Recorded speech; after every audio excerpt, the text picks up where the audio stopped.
People gathered here at Chilhowie Park are hoping this picnic is a step toward racial harmony in East Tennessee's neighborhoods. People came from different areas with the same intentions.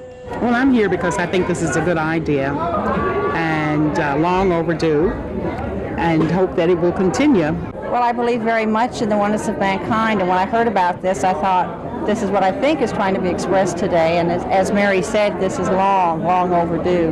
Somebody born in New York City. How are we going to try that? A scavenger hunt, music, food and drinks were shared by the crowd. It is the latest effort to cross borders, bringing blacks and whites together. Other efforts took place after the verdict in the Rodney King beating case. The organizers of 2 recent peace rallies got together and formed KIN, the Knoxville Interracial Network, and this is KIN's first event. And organizers say it won't be the last. Everybody just understands from this point that we'll continue to move forward, and we feel that this is a good start to begin to communicate and to know your neighbor. Those here today say they hope at least one thing is accomplished.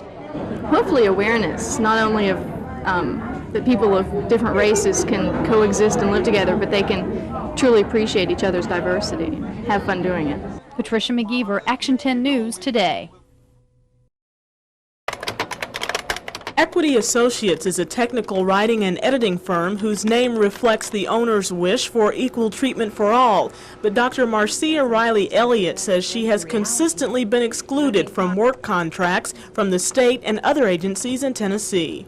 When you look at not providing opportunities for my company, you're not just hurting the minority community, you're hurting the majority community as well as our state, because we bring in revenue from all over. Dr. Riley Elliott says African American business owners have yet to overcome lingering stereotypes. That's why a coalition of business people drafted this letter to U.S. Attorney General William Barr. They want a full investigation of what they say are flagrant violations of the 1964 Civil Rights Act. Violations that they say have kept African Americans the financial unequals of their counterparts. This road project is being completed by the construction company owned by Mark Dethridge. He says set-aside programs which mandate that a certain number of contracts be awarded to minorities are popular in many larger cities, but aren't necessarily the answer here. If we don't make sure that this diverse group are going to be able to participate in government contracts, then we're going to have a number of diverse groups out there that are not going to have a voice in the state. The business owners say they hope to hear something from the Attorney General's office within the next 30 days, and they hope ultimately to see changes in the way state contracts are handled. Cassandra McGee, Action 10 News. First person we're going to pick up, hopefully, is Junebug. The KCDC van makes its rounds several times a week to Knoxville's housing developments, picking up some unique teenagers.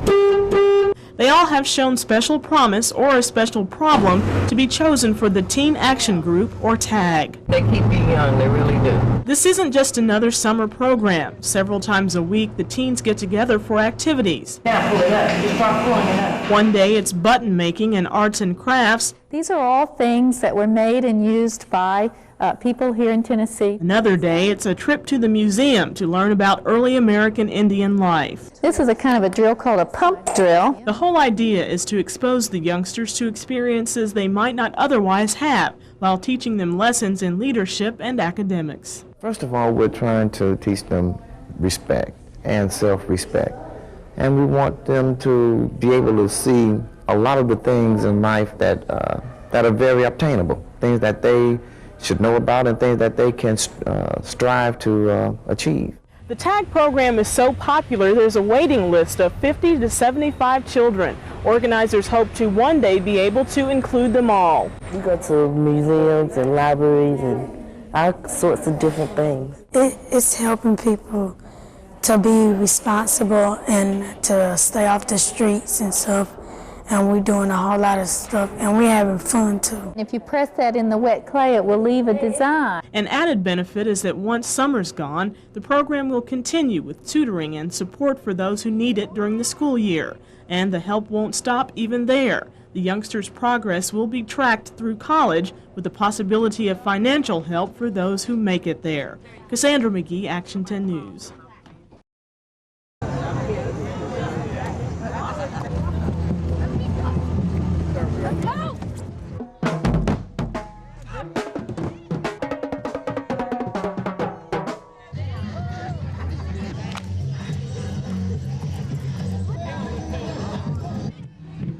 We have park tables, and there's a lot of development that's going to be going on here in the park, and that is what the homecoming committee works towards, to develop the area and bring together the community.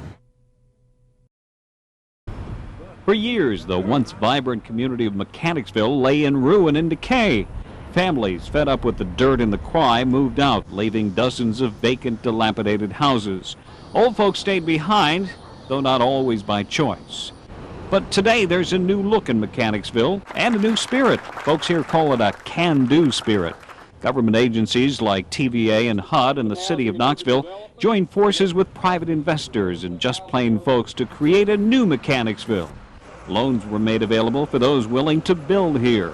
With help, existing homes were renovated, creating an atmosphere that hasn't been seen here in years. In just a very few years, about 50 years of deterioration and decline has been turned around, and people are now moving back to the neighborhood. So-called urban pioneers are leaving other parts of the city and coming to Mechanicsville. Because I like to be around town, look close to town, and this is the best area, and I think people need to kind of move into the city to revitalize the city. More changes are on the way. On this land, a private developer will build a subdivision of homes and townhouses, adding to the variety of people moving here.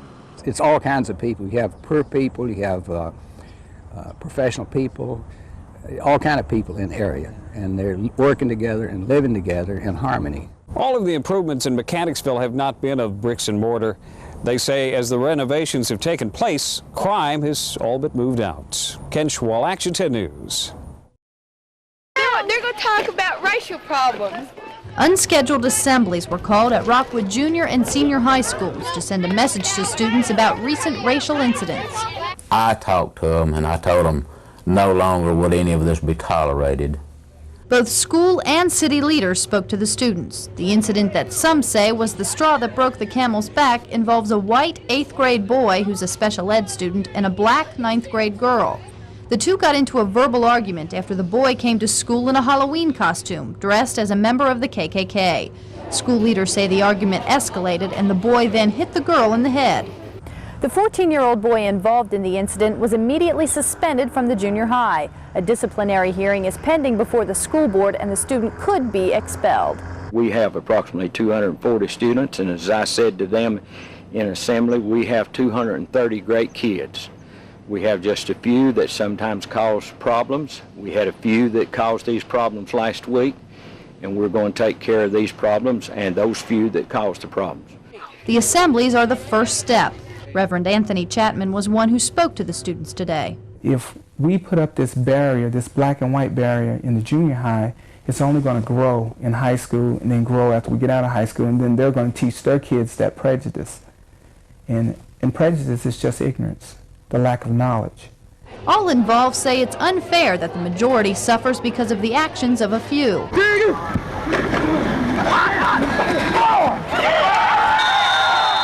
All here are proud their Tiger football team is undefeated, and next year there'll be a new gym and a new middle school, but the accomplishments are tarnished by the tensions. At the end, I asked my students to come together as a student body. And it's going to take school pride and discipline to overcome these tensions. Patricia McGeever, Action 10 News.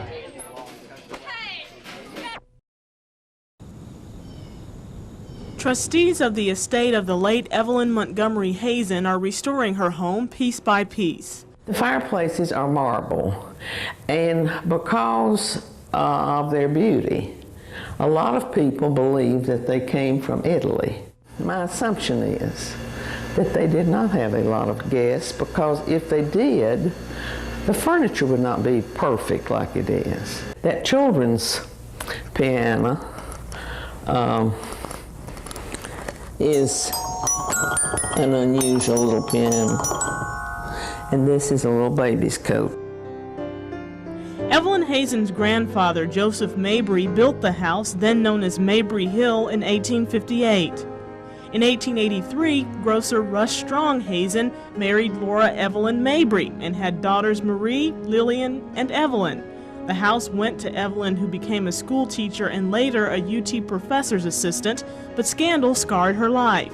Hazen dated a man for 15 years who she says repeatedly promised to marry her. When he didn't, she filed a breach of promise lawsuit and was awarded $80,000. But the scandal tore her family apart, and some say she never recovered from her broken heart. She slept in this bed until one night she had a dream that this man from New York that she loved came and appeared over the bed and told her that he was dying and would not be back. The next day she called New York where she had worked, and they told her he was dead. When they told her that, she moved out of this room. Evelyn spent the rest of her years alone until her death 5 years ago at the age of 88. Her house, life, and times are all part of the National Historic Register now and part of the city's history. Caretakers here say they hope to have everything in place by Christmas time, when they plan to have a special open house and Christmas decorations from the 1800s. Cassandra McGee, Action 10 News. A $25 million magnet high school is to be built on the Standard Knitting Mill site downtown. It's the centerpiece of the county's desegregation plan. This scheme shows the Magnet High School being up towards the interstate. Tonight, the architects hired to build the school, Barber and McMurray, gave a status report and unveiled drawings of how the campus might look. Several scenarios call to put the academic building between Bill Meyer Stadium and Evans Collins Field. Parking lots, athletic fields, and tennis courts are also to go in the area. There's a possibility to put in a regional softball complex in there, tying in the senior citizens facility with our facility, in addition to Evans Collins and Billy Meyer Stadium. No, I'm more excited about it now than I was. There are concerns about what's underground at the Knitting Mill site. An old gas station used to be here, and unused tanks may be below the surface. Architects addressed environmental concerns, saying the site meets preliminary standards, but they also agreed further testing needs to be done. That's something board member Ann Woodall would like to see. No, I can't commit to saying that I like the site because I'm not comfortable yet with the amount of information that we have about its environmental soundness. As for what's next with the magnet school, the issue could be decided in court. The school board is suing the county commission over desegregation funding. Attorneys say December 21st, a federal judge will hear motions that could affect the progress of the case. Chuck Denny, Action 10 News Today. Would you touch enter for me? These students want to work. The Knoxville Area Urban League Computer Training Center is teaching them the clerical skills they'll need, but it also inspires them to work hard. Our approach to training has to do with understanding that there are a lot of issues in people's lives today that often prevent them from being able to be more marketable. That includes instilling pride in the students. I had a very low self-esteem and no self-confidence whatsoever when I came here. That's changed, and Benita will start work at UT November 30th. Applicants here must have a high school diploma or GED, be able to type 35 words a minute, and are from low-income homes. Many lacked opportunities, or in Bob's case, were laid off. I was just unemployed, and I just saw this as an opportunity to better myself and get back into the workforce again. I had made a decision to stay home with my children, and now that my daughter's in Head Start this year, I thought it was time for me to get up and do something with my life. Courses range from typing and computer skills to business English and personal development. It goes into detail and depth about a lot of things that go on in the office that it shows you to prepare you for the workforce. And many do make it into the corporate world. Most of these students will get jobs. 83% of the training center's graduates are now in the workforce. The rest keep working until they make it. Patricia McGeever, Action 10 News. The facelift is underway, and now 5 Points is looking for a lifting of the spirit. The area recently was granted more than $1 million in road improvements. But residents and community leaders want to see the changes keep moving down Martin Luther King Boulevard. The area is still considered one of the city's worst for crime and drugs, and recent census figures show many people are moving out of the neighborhood. But we're trying to reverse that decline by improving the housing stock and building some new structures that would attract younger couples and families to this area. You got to deal with the crime issues. You got to create opportunities for people in this community. Young and other community leaders are fighting to save 5 Points. They've held several meetings in recent weeks and will soon come up with a plan for city leaders. I do feel good about it because I've been here in this neighborhood all my life, and I have seen a declining in the neighborhood declining. And of course, meetings like this will help, as long as we have some type of production from it. The group holds firm to the basic belief that 5 Points must build more new homes and attract more legitimate businesses. And that move, coupled with the road improvements, should do a lot to get rid of the drugs and crime. This group sends its plan to the Metropolitan Planning Commission and then the City Council. Eventually, it will come back to this group with the dollar figure allowed for the project. Chuck Guinea, Action 10 News Today. Get that monkey off your back. I said, get that monkey off your back. Crack don't give nobody no slack. Crack don't care if you're white or black. Crisscross, eat your heart out. It's the Rappin' Grannies, otherwise known as Shirley Perlman, a mainstay at the local Walmart. Hi, how you doing? Here, let's have 5. And Phyllis Stiggs, a convenience store cashier. Thank you very much, and you have a good day. Miami Vice star Philip Michael Thomas is her stepson, but Phyllis had never performed until someone suggested it a few weeks ago. She said, how would you like to go on stage? And I said, put me on stage. The venue was her stepson's Miami Way Theater, a local version of Harlem's famed Apollo. The producer teamed her up with Shirley, and the Rappin' Grannies were born. They were a sensation. Then came the acid test. The Rappin' Grannies debuted before the toughest audience of all, teenagers in a high school auditorium.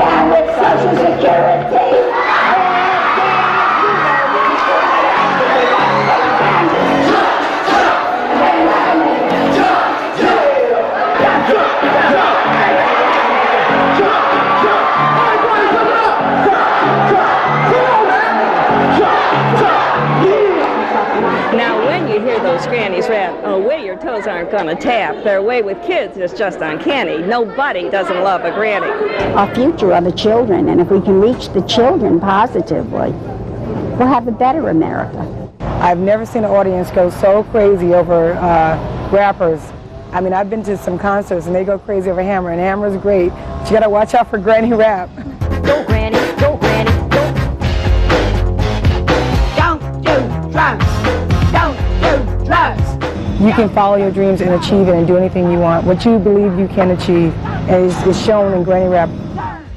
Jerry Fisher, live at 5.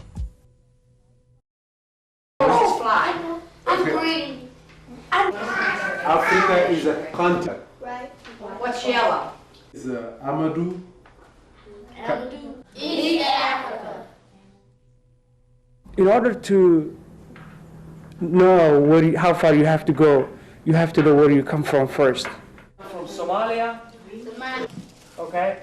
So if you are him. Yes. Yeah.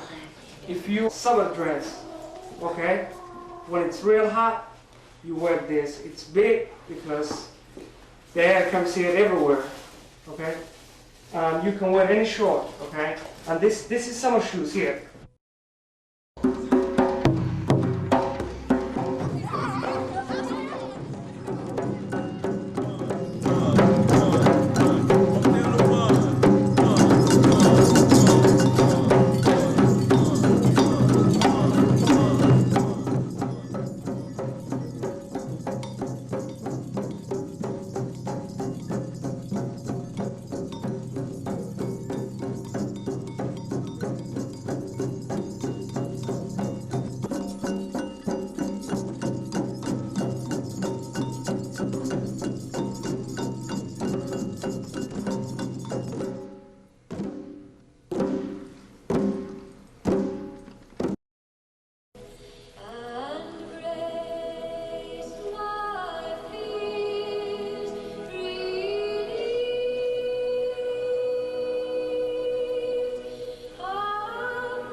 Born in 1925, born in 1900, and knew tomorrow I will eat at the table.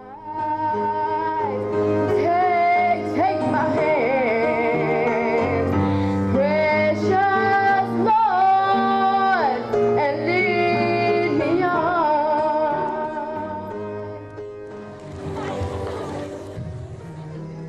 Finger near, win with my life is almost gone.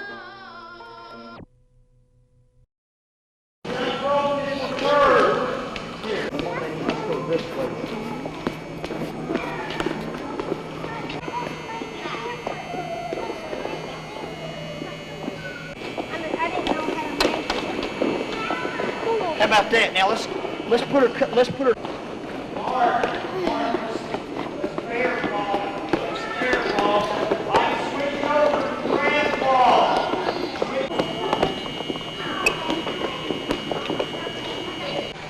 And a straight pathway, a straight pathway. Very good. Okay, girls, let's gallop down to the black line, please. Gallop to the black line, girls.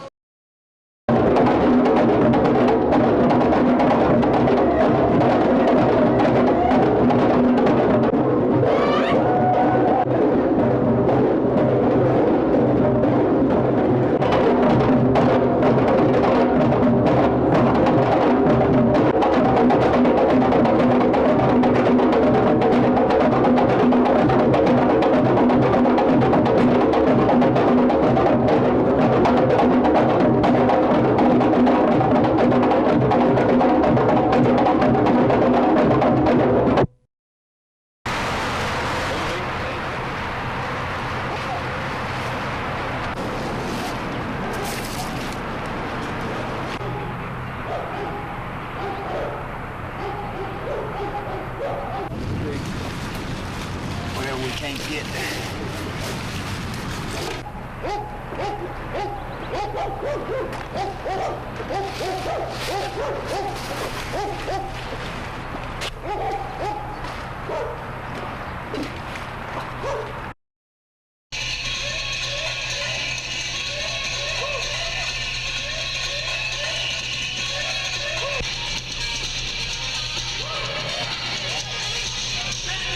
Really glad to have you.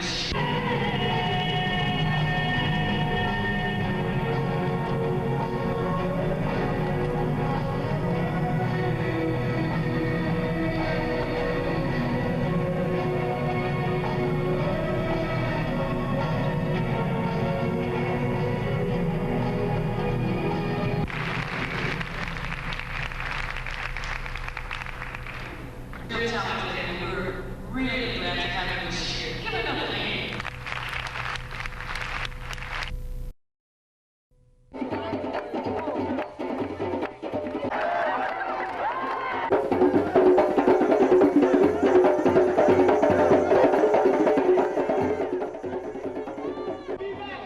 Mother's Day, after my mother died? Yeah, and all my work. Yeah, okay. As a tribute to her. It makes you feel like a queen. Put it up close to you. Up on you. There you go. It's you. Is that right or wrong? I gotta hit it.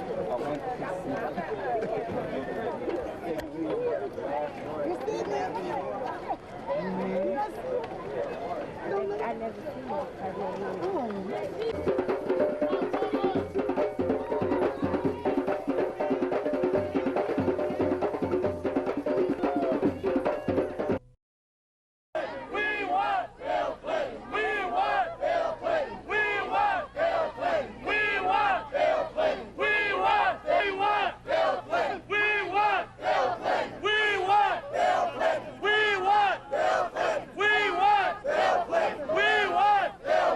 We want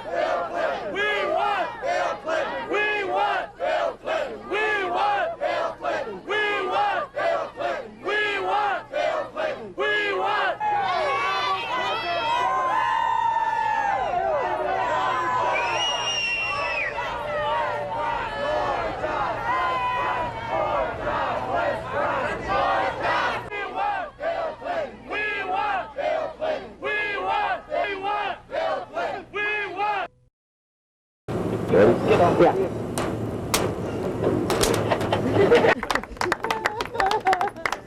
Task force, the Lonsdale Task Force that's been headed up by Sylvia Possible. First, Helen Ross McNabb, in the last month, was working with Donna, to Wayne Murdoch. It's basically just to create a place to say, hey, we're here. If you need us, come to us and we'll do what we can to help.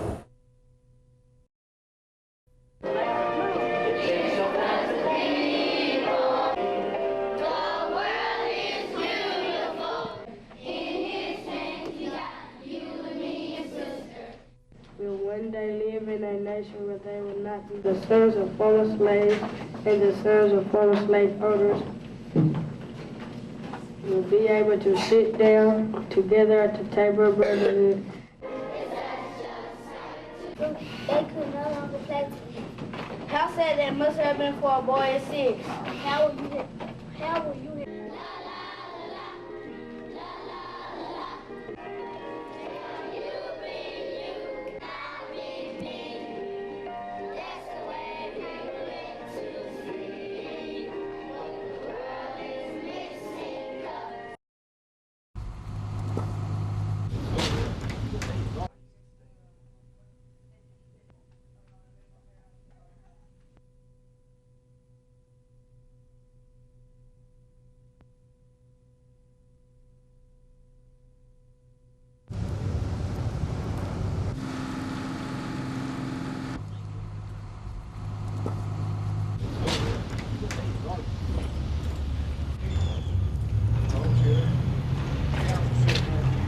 Hey, how you doing, kid?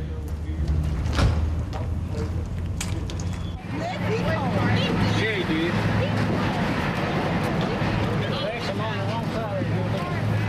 Give me a little room. Go there.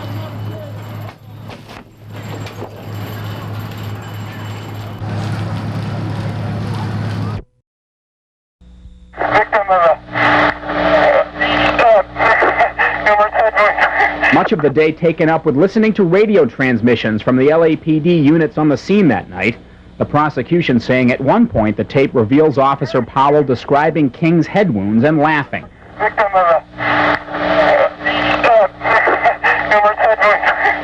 Much of the trial so far has dealt with the actions of Officer Lawrence Powell, seen on the tape delivering baton blows to Rodney King.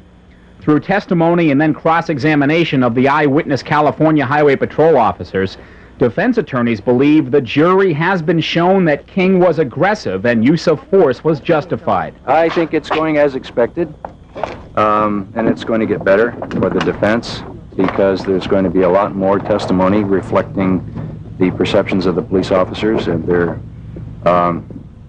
fear in this situation. Prosecutors have never disputed that some force was justified. They say the tape shows it to be excessive. The defense position is the tape actually helps their case because it shows King moving towards police, something not widely understood during the King firestorm of the past year. The evidence comes out slowly, a little bit at a time.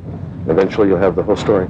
And those interviews with the attorneys may be the last we hear from them during this trial. Judge Stanley Weisberg surprised and upset many members of the media with this announcement. At the request of the court, the attorneys have conferred among themselves and have agreed in the future that they will have no further conversations with or interviews with the news media during the pendency of this trial until the trial is completed. We've now had 5 days of testimony in this trial, which is expected to last at least a month. And before communication between attorneys and reporters was cut off, both the prosecution and defense say they believe things are going well for their side. In Simi Valley, California, Phil Schuman, NBC News.